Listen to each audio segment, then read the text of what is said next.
pour commencer, je voudrais essayer d'être le plus précis possible pour éviter toute confusion. C'est de tenter de définir la différence entre le détail et le fragment. Parce que très souvent, on est conduit à faire une confusion entre les deux. Ce que je vous propose comme définition, pour le détail, c'est en fait une focalisation du spectateur sur une partie d'un tout. Le tout étant une toile, par exemple, on va se focaliser sur une partie, et cette partie, nécessairement, elle n'est pas autonome. Elle fait partie de l'ensemble de la toile. Son rôle va être finalement de renseigner le spectateur sur la signification, sur le sens de la toile. Donc là, c'est vraiment ce qu'on peut appeler le détail. Le fragment, lui, ça va être la focalisation sur une partie d'un tout. Vous allez me dire c'est la même chose, mais pas du tout. Il y a une énorme différence. C'est que le fragment est autonome. C'est-à-dire que l'artiste n'aura pas représenté le tout, il n'aura représenté qu'une petite partie du tout dans un cadrage serré.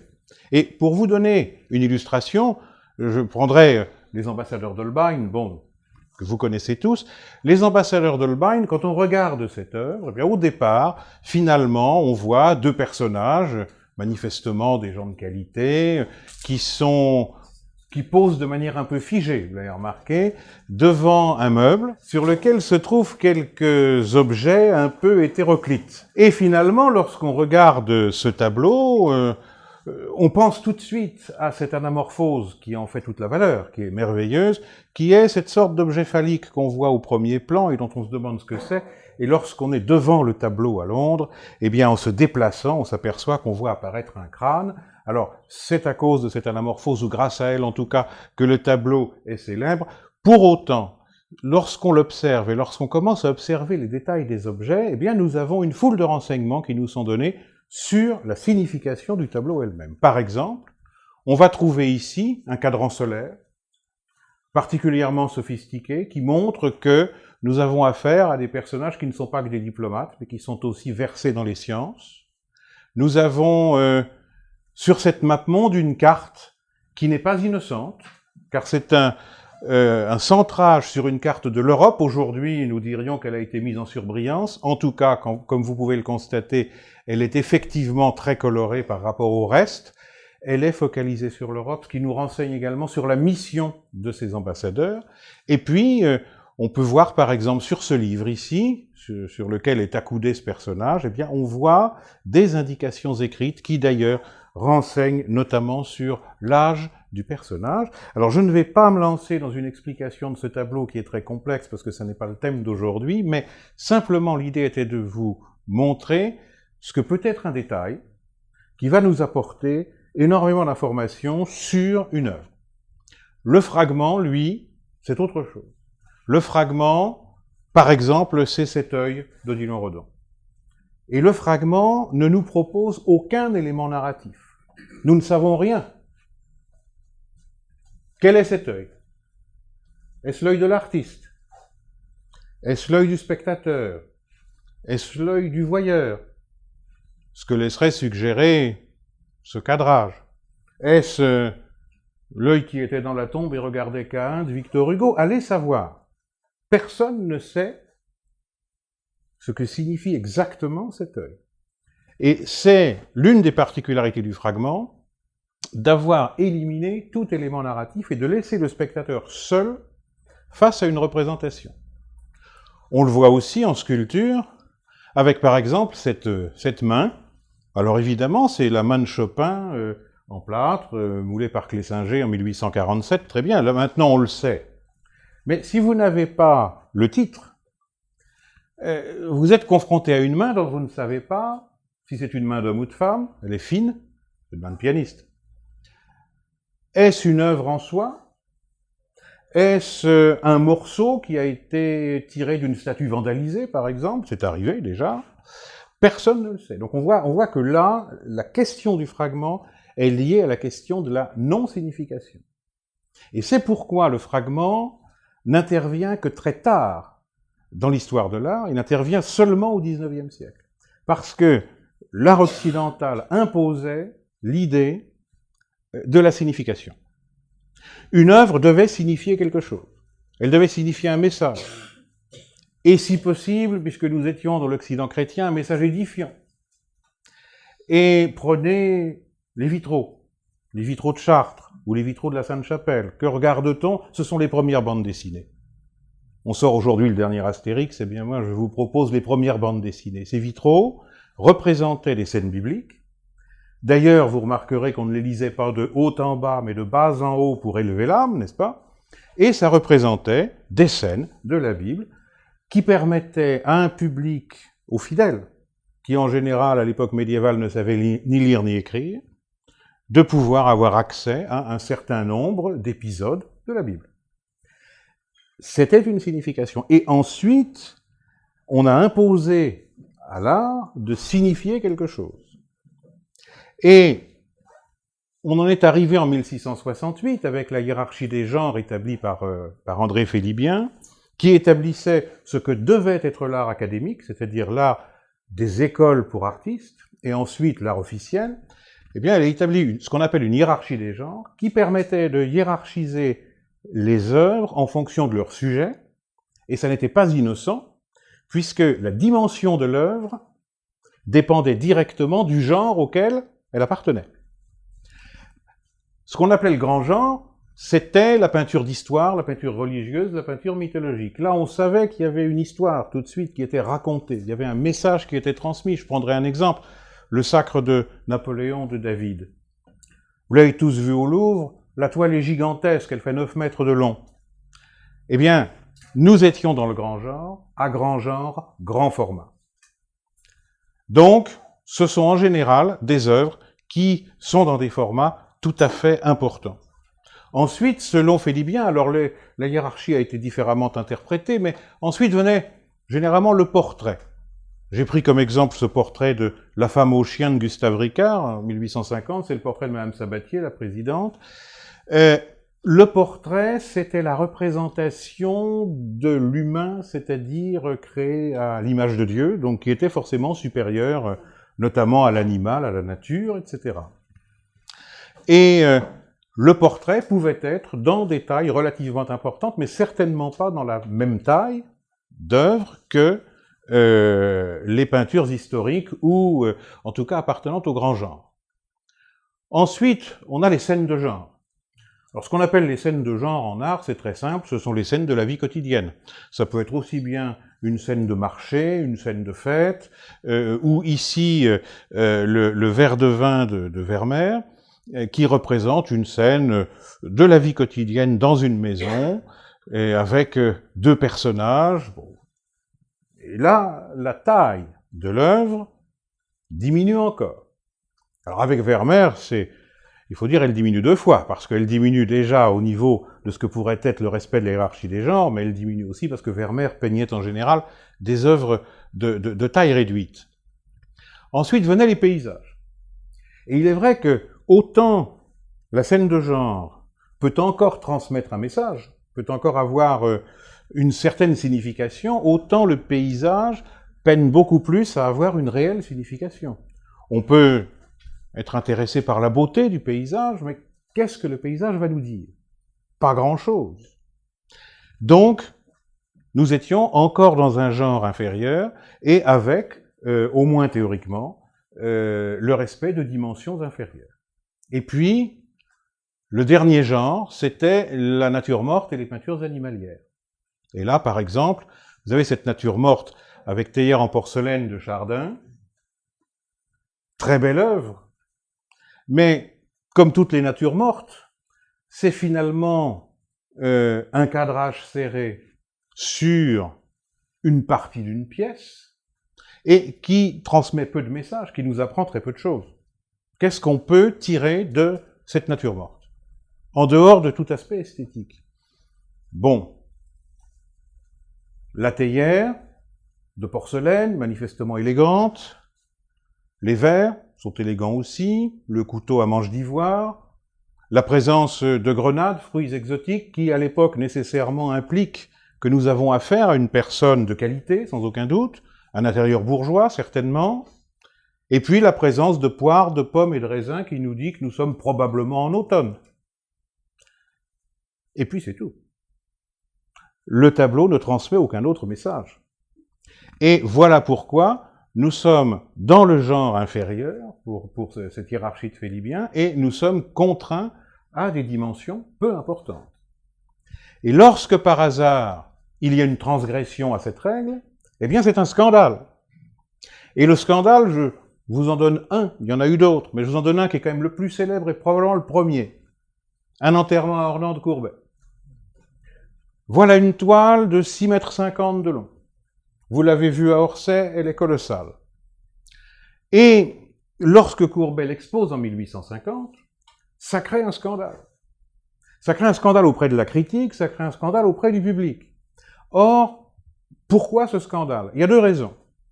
La première, c'est qu'un certain nombre de critiques qui sont habitués au classicisme, au beau idéal, sont choqués par les personnages. Des personnages qui sont représentés de manière la plus réaliste possible. Des personnages qui sont représentés dans parfois une laideur crue. Quand nous prenons ces deux chantres d'église ici, qui sont habillés en plus comme des magistrats, mais c'était leur tenue. Quand vous les regardez de près au musée d'Orsay, vous voyez des troncs rouges. Manifestement, ils appréciaient les vins de Franche-Comté. Ils avaient raison, mais peut-être l'appréciaient-ils un peu trop. Et puis, même vous avez des femmes, là encore, les beautés ne sont pas du tout idéalisées, donc ça a choqué. Mais ce qui choquait le plus, ce n'était même pas ça. Ce qui choquait le plus, c'était d'avoir représenté dans un format qui était réservé aux héros, aux saints, aux rois, une petite bourgeoisie d'une petite ville de province. Et ça n'était pas acceptable parce que c'était la transgression à la hiérarchie des genres. Et Courbet est certainement celui qui, au XIXe siècle, a fait le plus exploser la hiérarchie des genres, puisqu'il a bien sûr récidivé en 1955 avec l'Atelier, créant exactement le même type de scandale. Il a récidivé en 1963 avec une autre toile qui s'appelle « Le retour de la conférence », qui représente en plus double scandale des curés ivres. C'est l'objet de mon prochain livre, alors je suis très plongé là-dedans. Et en 1963, Courbet envoie ce tableau, cette toile représentant des curés ivres, une toile qui fait 3,80 m de long, au Salon.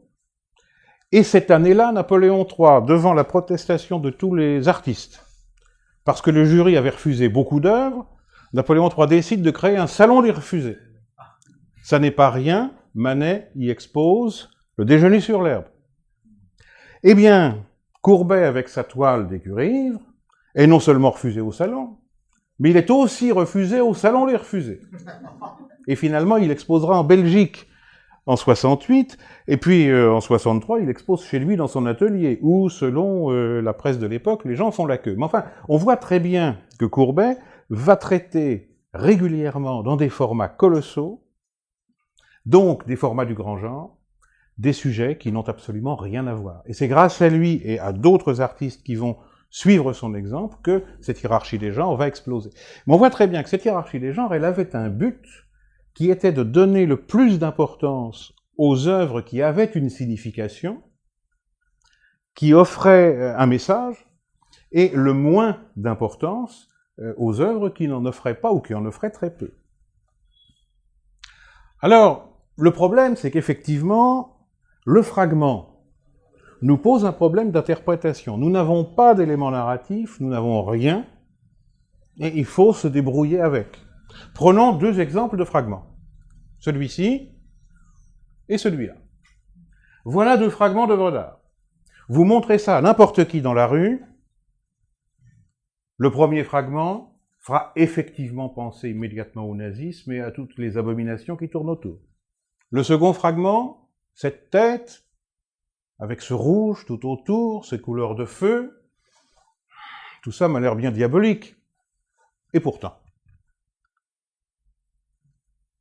cette svastika, dont le sens de rotation est bien entendu l'inverse de la croix gammée nazie, cette svastika, elle est sur un Bouddha qui n'a vraiment rien à voir avec le nazisme. Et là, ce personnage diabolique, c'est Jupiter, de Jupiter et Antiope d'Ingres, l'une des études qu'il a réalisées pour sa toile définitive. Donc vous voyez bien, nous sommes trompés par les apparences. Nous sommes trompés parce que nous n'avons pas assez d'éléments narratifs qui nous expliquent le sens d'une œuvre. Et c'est pourquoi on s'est beaucoup méfié du fragment, et c'est pourquoi ce fragment n'interviendra que très tard dans le 19e siècle, enfin, très tard dans l'histoire de l'art et donc dans le 19e siècle. Autre cas de fragment, celui-ci. Cette photo d'Henri Maccheroni. Ça peut représenter quoi? On pense à un œil. Pas un œil humain, sans aucun doute. Peut-être l'œil d'un éléphant. Peut-être l'œil d'une baleine, sait-on jamais. C'est un sexe de femme. Et puis prenons celle-ci, cette photo de Araki. On pense à un sexe de femme. Et c'est un œil. Donc vous voyez combien l'interprétation du fragment peut être trompeuse, si on se fie à sa première réaction. Alors ensuite, il faut voir que le fragment, même s'il n'a pas été traité immédiatement par les artistes, il a été employé, et notamment, c'est vrai, plutôt au XXe siècle, il a été employé par un certain nombre d'acteurs de l'art pour symboliser un tout. Et je prendrai cet exemple, c'est la transverbération de Thérèse d'Avila du Bernin, qui est une sculpture. On devrait même dire, en employant les termes de l'art contemporain, que c'est une installation, puisque non seulement nous avons la sculpture avec Thérèse, l'ange, le dard doré dont parle Thérèse d'Avila dans le récit de sa transverbération, mais nous avons de chaque côté ici des spectateurs. Donc c'est vraiment une installation. Or, lorsque les historiens de l'art parlent de la transverbération du Bernin, il est rare qu'ils montrent l'ensemble. Il est même rare qu'ils montrent l'ensemble de la sculpture centrale. La plupart du temps, ils vont montrer ceci. La photographie va se focaliser sur le visage. Et là, pour quelqu'un qui ne connaît pas la transverbération du Bernin, la question de l'interprétation se pose toujours. Voyons, nous avons affaire à une femme, sans aucun doute. Une religieuse, peut-être, mais ça n'est pas évident, parce qu'à l'époque, les femmes portaient aussi parfois des capuches, couvraient leur tête, bon. Mais admettons. Et puis ensuite, la question est, qu'exprime ce visage? Est-ce une femme à l'agonie? Pourquoi pas? Elle est peut-être mourante. Ou bien, est-ce une expression de l'extase mystique? C'est fort possible. Ben, ça pourrait bien aussi être un orgasme.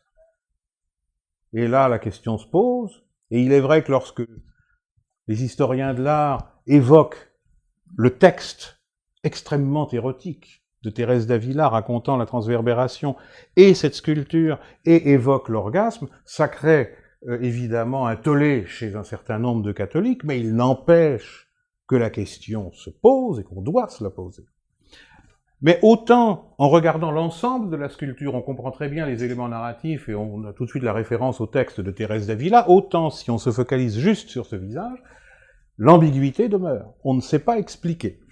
Et d'ailleurs, ça n'est pas un hasard, si Georges Bataille, en couverture de l'édition originale de son essai « L'érotisme », a choisi précisément ce visage et pas une autre représentation. C'est justement parce qu'il y avait cet aspect ambigu.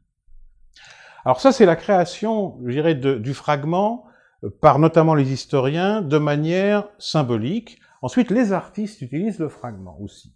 Et les artistes, eh bien, vous avez par exemple ici Ingres, avec la baigneuse Valpinson, qui est tout à fait connue. Eh bien, Ingres va utiliser une forme de fragment, qui est cette femme, et il va la décliner. Il la décline ici, avec la petite baigneuse scène de harem. On la retrouve, avec très peu de variantes, comme vous le voyez. Et puis, évidemment, il va l'utiliser dans le bain turc. Là aussi, bon, il y a une variante dans la position, mais on retrouve la même femme, qui d'ailleurs, selon la légende, était la sienne, mais on retrouve ce fragment repris d'une œuvre à l'autre pour créer une œuvre totalement différente. On le voit aussi avec ce portrait de George Bush. Alors vous allez être peut-être surpris pourquoi un portrait de George W. Bush dans une conférence comme celle-ci.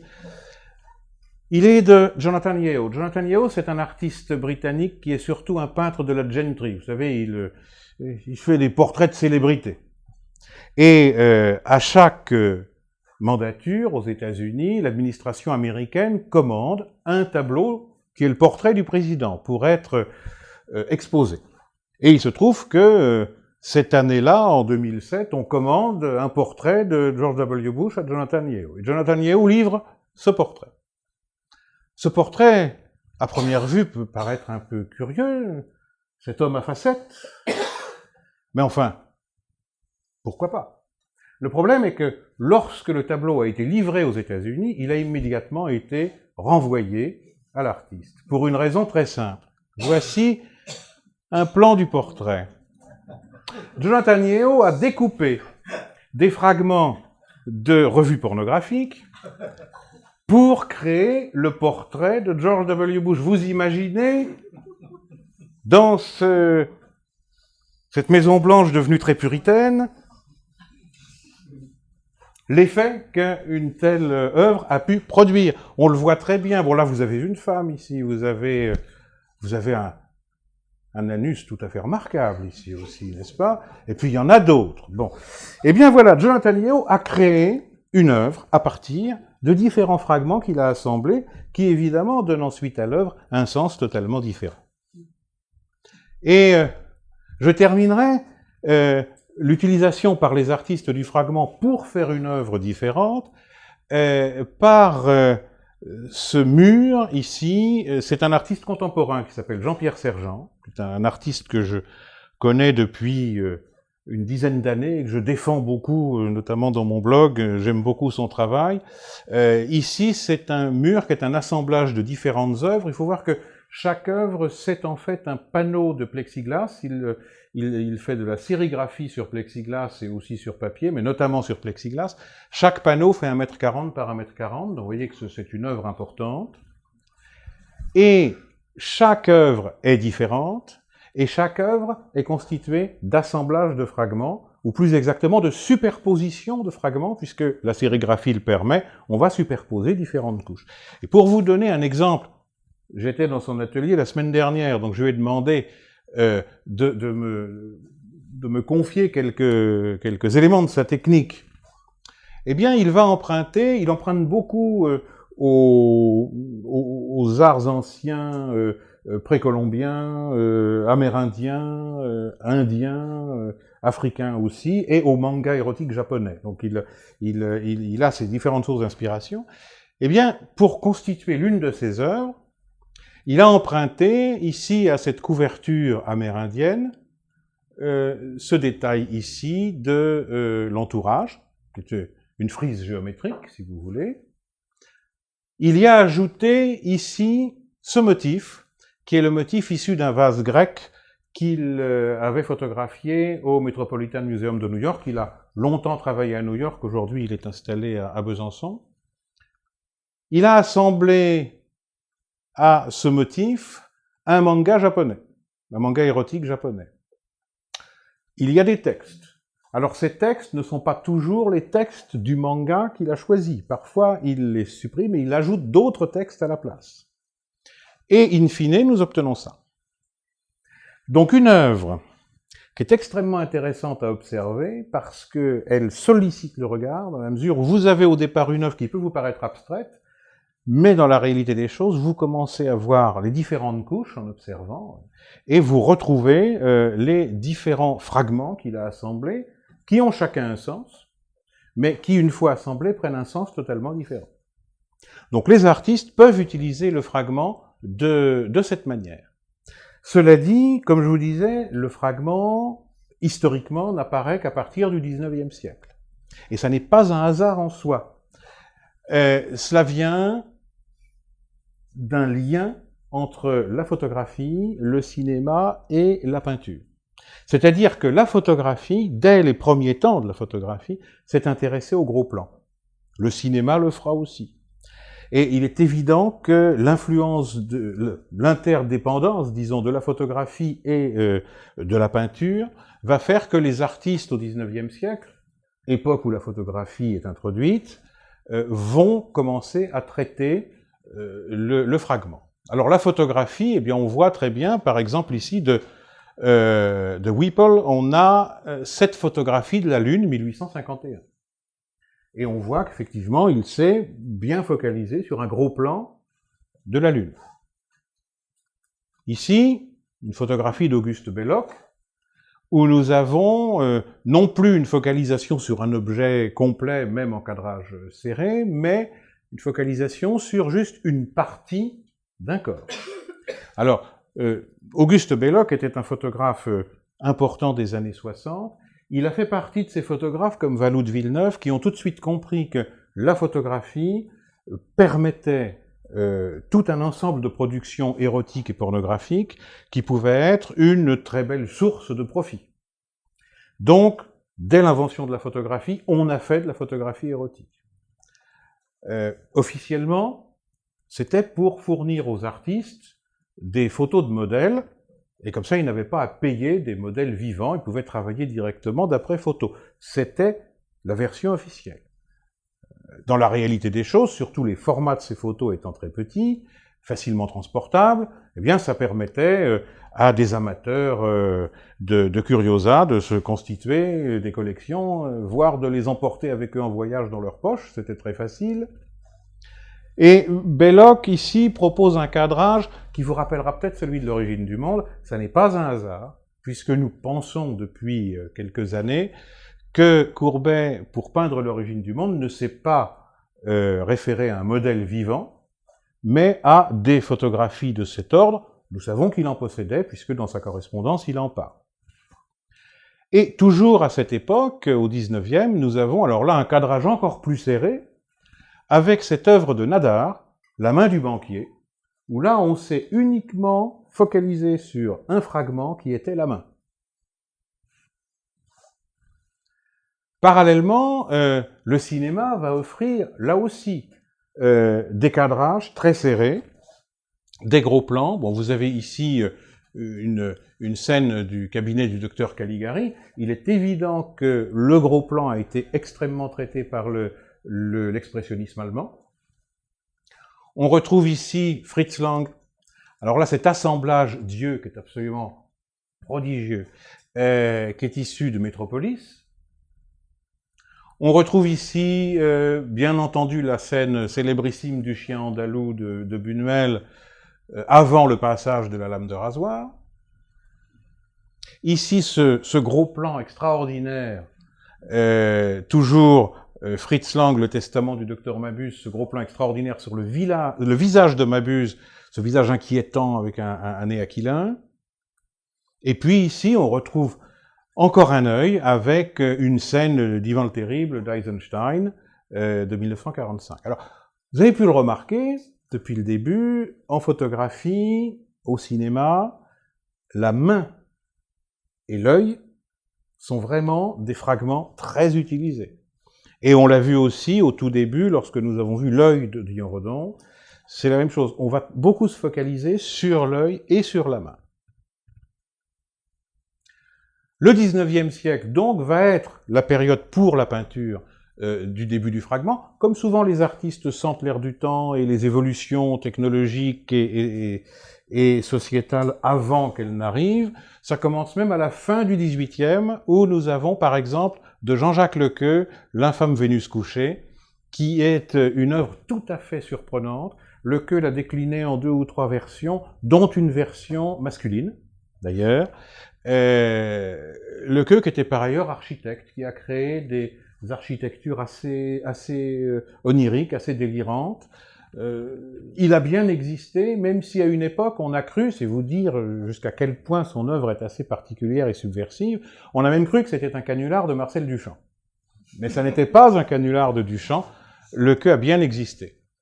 Et puis, d'autres natures mortes, d'autres fragments comme cette nature morte à la tête de mouton de Goya, qui avait tellement marqué Picasso qu'il l'a lui-même retravaillé. Bon, ici, un fragment qui est un fragment de membre de Delacroix. On peut dire finalement, ça n'est jamais qu'une étude, ça n'est pas très important, ça n'était pas destiné à être exposé. Alors voici un autre fragment. C'est une toile de Géricault, qu'il peint entre 1811 et 1819, c'est-à-dire que ça va correspondre, 1819, c'est l'exposition du radeau de la Méduse. Donc c'est contemporain du radeau de la Méduse. Or, non seulement c'est une toile qui représente un fragment, mais c'est une toile terrible, puisqu'elle représente des membres coupés. Jambes et bras coupés. Et puis, évidemment, il y a le fragment des fragments, c'est-à-dire l'origine du monde, de Courbet. L'origine du monde représente un fragment de corps. Et, comme je le disais, la question du fragment pose le problème de l'interprétation. Et je vais vous donner un exemple de deux interprétations de l'origine du monde qui sont totalement opposées. Il y a quelques mois, je devais préparer une conférence pour le séminaire d'histoire de la psychanalyse d'Elisabeth Roudinesco concernant l'origine de la guerre d'Orlan. Orlan est une artiste contemporaine, c'est même, puisque nous sommes dans cette rue, une voisine d'ailleurs, et Orlan a composé l'origine de la guerre, qui est un montage photographique, qui est en fait la version masculine de l'origine du monde. Donc elle a pris un acteur, elle l'a photographié, et elle a réalisé un montage reprenant les draps et le fond de Courbet. Pour faire cette conférence, j'accorde beaucoup d'importance toujours à ce que les artistes ont à dire sur leur œuvre. Donc nous nous sommes entretenus avec Orlan, passé pas mal de temps à évoquer cette œuvre, et puis, évidemment, je n'ai pu que faire le lien avec l'origine du monde, et je lui ai demandé ce qu'elle pensait de l'origine du monde, ce que ça représentait pour elle. Eh bien, elle me dit, l'origine du monde, c'est le pire qu'on ait pu faire à une femme. On l'a mutilée, on lui a coupé la tête, les bras, les jambes, on lui a conservé simplement le ventre et le sexe, c'est-à-dire finalement le lieu de plaisir et la maternité, voilà à quoi on a réduit la femme. Elle y voyait donc le pire qu'on ait pu faire à une femme. C'était son interprétation. Et mon interprétation personnelle est totalement opposée.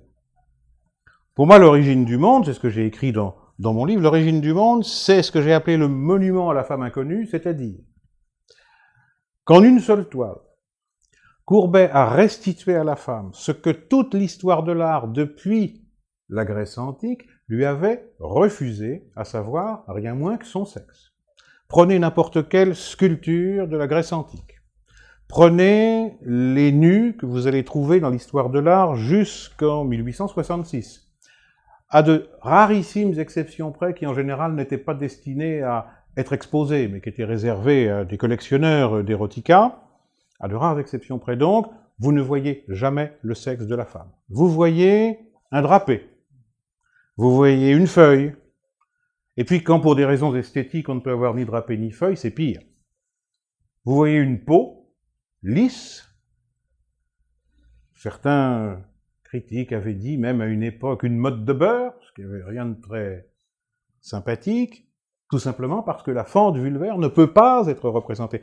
Or, dans les mêmes époques, les nus masculins sont complets de leur sexe, à condition de respecter la convention du micro-pénis au repos. Mais enfin, au moins, ils ont un sexe.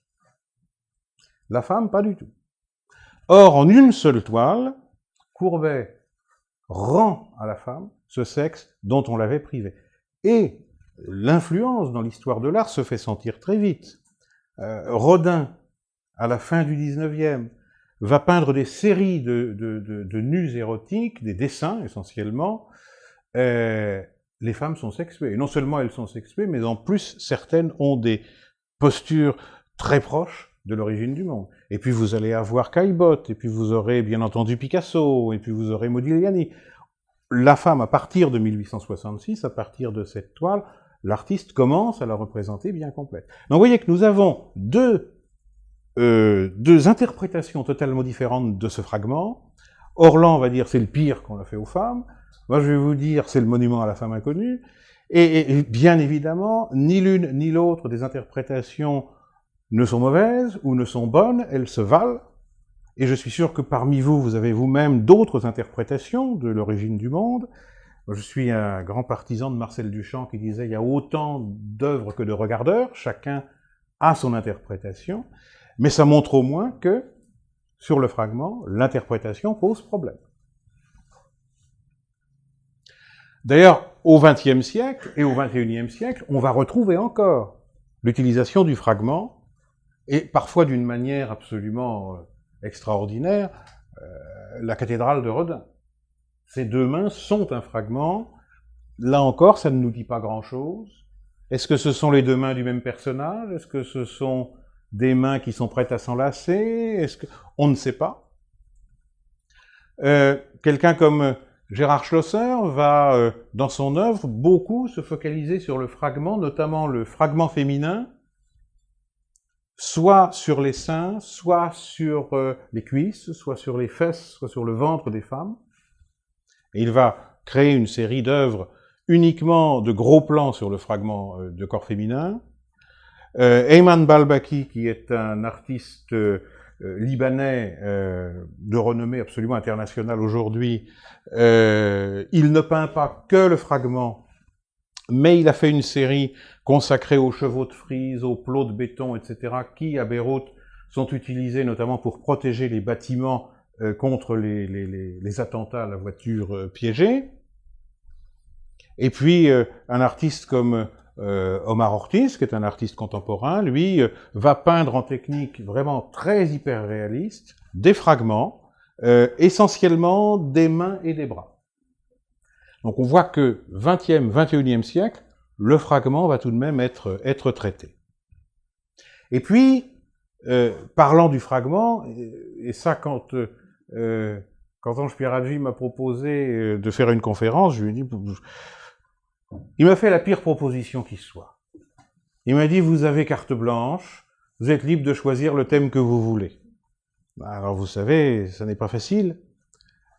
Quand on vous impose un thème, on l'aime ou on ne l'aime pas, mais enfin au moins on le traite. Tandis que là, je devais trouver un thème. Et immédiatement, ça n'a pas, j'ai pas eu besoin de beaucoup de réflexion, immédiatement j'ai dit, mais le fragment en art, évidemment, parce que ça me permet aussi de parler de votre œuvre.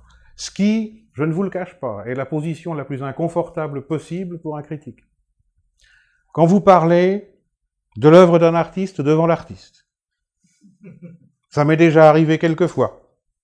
Je peux vous dire que ça n'est pas facile. Ça n'est pas facile parce que, ou bien, si vous n'aimez pas, vous le dites et vous passez pour un goujat, ou bien, si vous aimez, vous avez toujours quelqu'un qui va dire « il sert la soupe ». Non, je préfère la cuisiner. La soupe, et pas la servir. Mais ce que je vais vous dire de l'œuvre d'Ange Pierradji est quelque chose de tout à fait sincère et que j'ai remarqué depuis la première fois que j'ai vu une de ses œuvres. Ange Pierradji, c'est justement l'utilisation du fragment. Regardez par exemple ce visage tout à fait étonnant. Et là encore, on peut se poser des questions d'interprétation. Est-ce un homme? Est-ce une femme? Je pense que c'est une femme, je me trompe peut-être. En tout cas, c'est un visage âgé, un visage marqué par le temps. On va revenir de toute façon sur ces quelques œuvres très vite. En voici une autre, avec un cadrage serré, là aussi. Que voit-on? Des mains, des vêtements? Nous avons très peu d'éléments. Ce qui est déroutant, en fait, c'est moins de ne pas avoir d'éléments narratifs qui nous aident, parce que ça, quand vous regardez une œuvre abstraite, vous avez exactement ça. Devant une œuvre abstraite, vous n'avez aucun élément narratif qui vous aide. Ce qui est gênant, ce qui est subversif, c'est que vous avez une œuvre figurative qui ne vous donne aucun élément narratif. Et là, il est vrai que pour le spectateur, c'est un grand point d'interrogation. Ici, avec cette œuvre, on en sait un peu plus. D'abord, nous avons un titre, Peau sur peau, qui nous donne déjà une petite idée, le canapé est en cuir, la femme est nue, peau sur peau, ça peut se tenir. Mais on a encore des questions d'explication autour, évidemment. Parce que vous remarquerez que, par ailleurs, nous ne sommes pas très aidés par les titres.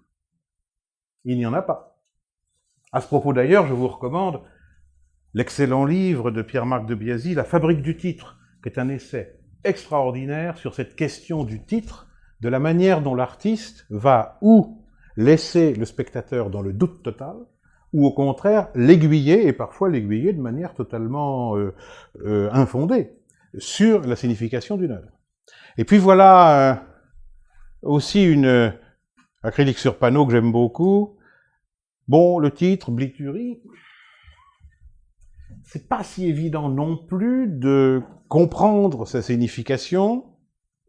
Et puis vous avez ici une autre œuvre, Déchanté.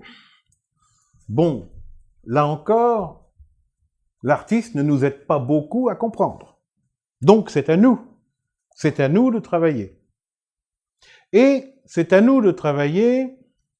Devant une œuvre comme celle-ci, le spectateur peut avoir deux réactions. La première réaction, c'est de se dire « je ne comprends pas, je vois quelque chose, mais je n'arrive pas à l'expliquer », et de baisser un peu les bras.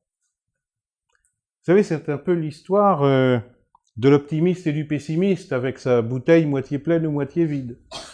Ben, le pessimiste va dire « je ne comprends pas » et va être très embarrassé. Et puis il y a l'optimiste, qui lui va dire « je n'ai aucune signification qui m'est proposée, c'est formidable, ça ouvre toutes les portes de mon imagination ». Et c'est exactement à cet exercice qu'on se trouve confronté quand on regarde les œuvres d'Ange Pieradji. Quand je regarde cette œuvre, bon, je vous ai dit, je pense que c'est une femme âgée, les rides, le teint, tout ça me fait penser un petit peu à ces vieilles femmes méditerranéennes qu'on voit souvent habillées de noir en Corse, en Sicile, en Sardaigne. Mais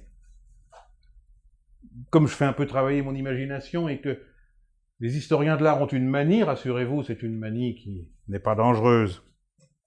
C'est la manie de faire des passerelles avec d'autres œuvres. Non pas pour se dire que cette œuvre qu'on regarde, elle est inspirée d'une autre, ou copiée d'une autre, ou quoi que ce soit, mais simplement parce que c'est une habitude que nous avons en regardant une œuvre de chercher le fil rouge, le fil conducteur entre différentes œuvres d'art dans le temps. Eh bien, ce visage de femme, il me fait penser à celui-ci, à cette photo de Louise Bourgeois par Robert Mapplethorpe. Mais il peut vous faire penser à d'autres visages, il peut vous faire penser à d'autres significations.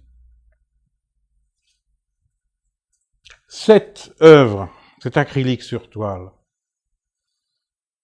dès que je l'ai vue, j'avoue qu'immédiatement j'ai pensé à quelque chose. Alors évidemment, d'abord, on peut essayer de s'aider du peu qu'on a. On a manifestement un vêtement d'assez bonne qualité, on a un gilet, on a ici une sorte de collier, est-ce de l'ambre, est-ce du bois, bien difficile à dire, mais tout de même, on a ici une chevalière avec une pierre. Bon, on peut se dire que ça peut être quelqu'un de la bourgeoisie, par exemple. Mais les mains sont des mains qui non seulement ont de l'âge, mais des mains qui manifestement ont travaillé. Alors là, on peut créer tout un roman autour de ça. Se dire que ce sont peut-être les mains de quelqu'un qui a commencé très bas dans l'échelle sociale, et puis qui a réussi ensuite à faire fortune, ou en tout cas s'embourgeoiser. Bon, c'est possible. Mais là encore, l'historien de l'art, lui, va penser à autre chose, il va penser à ça. Alors ça, au départ, pour certains d'entre vous, ça va peut-être être un peu hermétique, et pour d'autres, vous allez tout de suite vous dire, bah oui, bien sûr. Voilà. Le portrait de M. Bertin par Ingres. Dès que j'ai vu cette œuvre, j'ai immédiatement pensé au portrait de M. Bertin par Ingres. Il est vrai qu'il y a des similitudes. Face à celle-ci, alors là, nous avons tout de même un titre. Les roses roses du corsage de rose. Je ne suis pas certain que ça nous aide beaucoup non plus. Au moins, nous savons qu'il s'agit de rose, donc que c'est une femme. Il est vrai qu'avec les bijoux, on pouvait un petit peu le deviner. Et là, c'est un triptyque. Alors, les polyptyques d'Ange Pieradji posent le même problème que les œuvres simples, Seulement, il multiplie les problèmes par le nombre d'œuvres présentées. C'est-à-dire qu'un diptyque va multiplier la difficulté par 2, un triptyque par 3. Parce qu'au départ, lorsque vous êtes devant un polyptyque, cette œuvre-ci est très significative. Vous regardez, vous vous dites, bon, il a répété 2 fois la même chose. Puis après, vous regardez, non. Il y a des différences. Donc, vous allez vous livrer à un jeu des 7 erreurs. Et là, c'est totalement vain de se livrer à un jeu des 7 erreurs. Parce que vous n'y arriverez jamais. Parce que vous avez certes la même représentation vue en général, mais en pratique, vous avez toujours des différences. L'angle de vue va être différent. Parfois, les gestes vont être un peu différents. On le voit ici dans la position des doigts. Et pour compliquer les choses, quand l'artiste peint une touche sur une toile, il peint la même sur l'autre. Alors ça contribue encore à brouiller les codes. Et pour nous, eh bien, c'est vrai que ça multiplie l'exercice que notre regard doit faire pour, là encore, pour interpréter, pour comprendre l'œuvre. Mais ce polyptyque-là, quand je l'ai vu, j'ai tout de suite pensé à ça. Alors peut-être pas vous, mais pour moi, j'avoue que le lien m'a paru évident avec cette extraordinaire femme du printemps de Botticelli. Sans doute par les fleurs qu'on y trouve, sans doute par certaines communautés de tons. Pour cette œuvre-ci, là, on se pose aussi des questions, nous avons peu d'informations. Est-ce que c'est une femme qui dort? Est-ce que c'est une femme qui fait semblant de dormir? C'est bien difficile de dire. Et le lien, je l'ai fait. Et là, vous allez peut-être, s'il y a parmi vous, et je pense qu'il y a parmi vous quelques psychiatres et quelques psychanalystes, vous allez vous dire que cette manie que j'ai fera peut-être de moi un futur patient. Moi, j'ai pensé à ça. J'ai pensé à cette œuvre, ça m'a paru très évident. Très évident. Cette extraordinaire œuvre de Lucian Freud. J'y ai trouvé des points communs. Bien sûr, il y a le canapé, mais pas seulement. Même si la pose est totalement inversée. Et puis, cette œuvre-ci, Grande Velato, là encore, c'est bien difficile d'interpréter à quoi avons-nous vraiment affaire. Est-ce quelqu'un recouvert d'un linceul, un cadavre recouvert d'un linceul? Est-ce une créature un petit peu sortie d'Alien, hein? Pourquoi pas, quand on voit toutes ces parties assez étranges, ça fait un petit peu ressembler à certaines créations de Giger. Maintenant, il y a ce fond rose, là, qui est un peu déroutant, on se demande un petit peu ce que ça apporte comme information. Nous sommes une fois plus devant un fragment qui pose des questions d'interprétation. Personnellement, j'ai tout de suite pensé au Christ mort de Mantegna. Mais là encore, vous pouvez très bien avoir pensé à d'autres œuvres.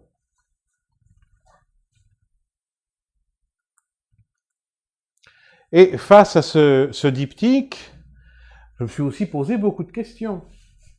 Les positions, comme vous le voyez, des mains sont vues dans des cadrages différents. Essayer de trouver les similitudes n'est pas facile, même si c'est évidemment un exercice qu'on veut faire.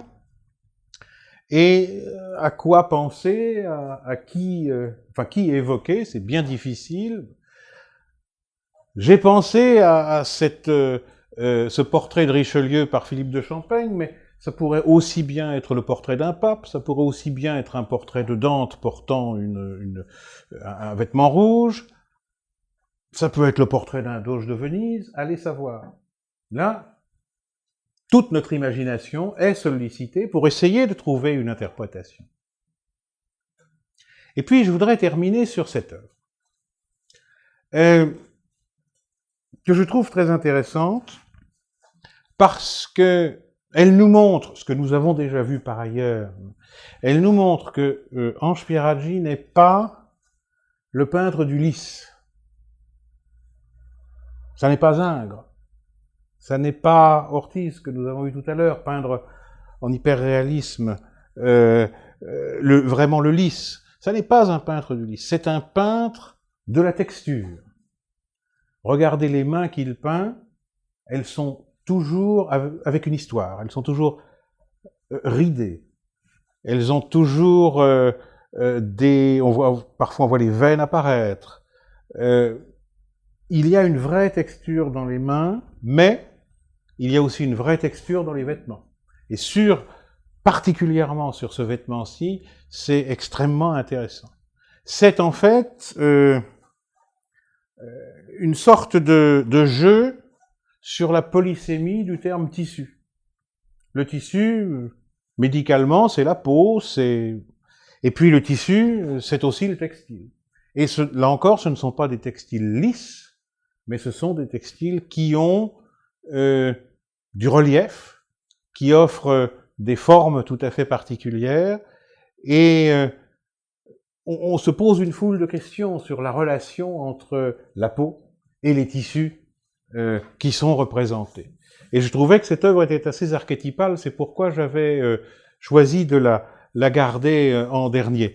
Et voilà, le travail d'Ange Pieraggi, il est subversif dans la mesure où il n'est axé que sur ce fragment qui pose au spectateur une foule de questions d'interprétation.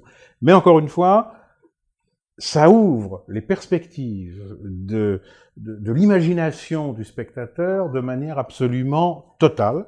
Ça nous permet donc de pouvoir créer toute une histoire autour de ces fragments, et un peu comme je disais sur l'origine du monde, que j'appelais un monument à la femme inconnue, parce qu'il avait ça d'universel, que justement, il n'avait pas de tête. Ça aurait été très vulgaire si l'origine du monde avait eu une tête. D'ailleurs, il y a quelques années, Paris Match a écrit un article à Sensation où on disait qu'on avait retrouvé la tête de l'origine du monde. Je dois vous avouer que pendant 2 jours, je ne suis pas sorti de chez moi parce que tous les journalistes m'ont appelé au téléphone et j'ai démonté très vite cette hypothèse que je connaissais parce que le propriétaire du tableau m'avait déjà précédemment envoyé un dossier là-dessus et je lui avais répondu que pour moi c'était clair que ce n'était pas la tête de l'origine du monde. J'ai tout à fait démonté cette hypothèse. C'est purement anatomique. Quand vous regardez l'origine du monde et que vous regardez cette tête, les épaules sont exactement inverses en position. Et donc, anatomiquement, ça n'est pas possible.